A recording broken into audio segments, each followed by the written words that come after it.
welcome to 3D CNC.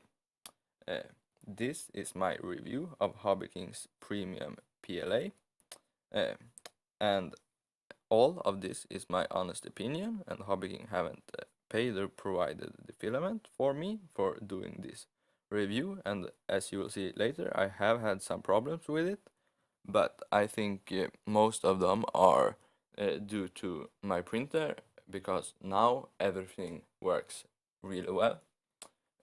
The green version, which I got later, I worked really well all of the time, but the other one, which I opened earlier, didn't work that well at first. I experienced a lot of layer delamination and extrusion issues, but that might have been my extruder back then, because even if the other filaments I used worked well,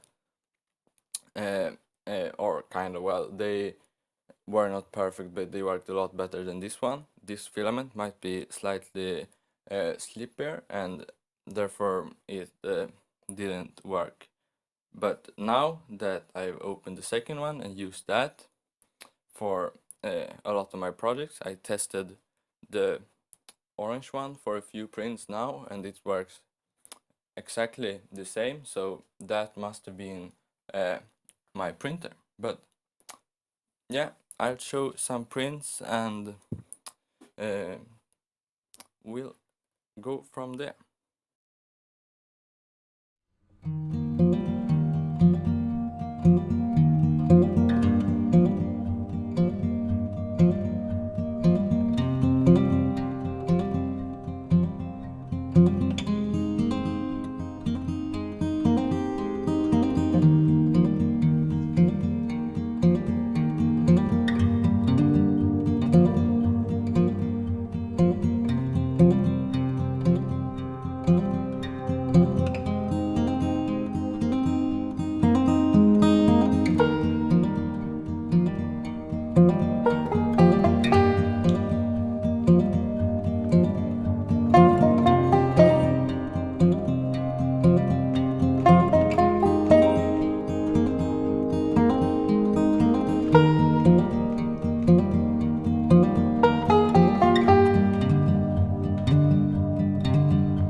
So here you can see some close-ups of the two owls, and the color is really great in this filament. These are printed at 0.2 layer height, and they look quite good. A slight bit of stringing, but not that much.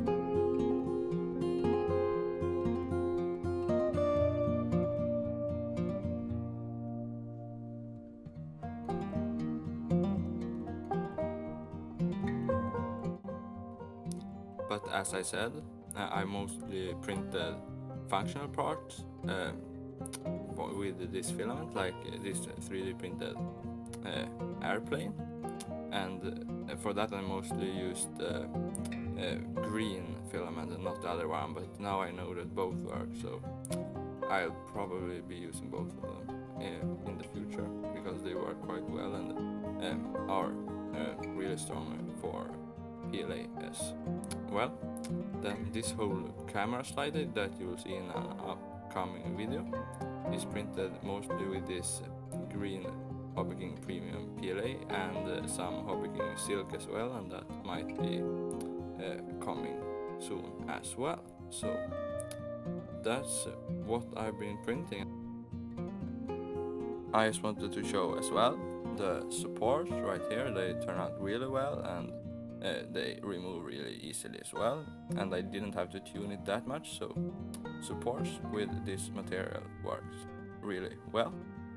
And as a conclusion, I think the filament has a really good value for its price, and I think it's worth the slightly more than the regular Hobbyking PLA, which is a little bit cheaper, but the colors aren't as good, and these aren't perfect either. But for a cheap PLA, I really think it's worth it. So that's all I have for now. If you want a cheap PLA, you can buy this from Hobbyking.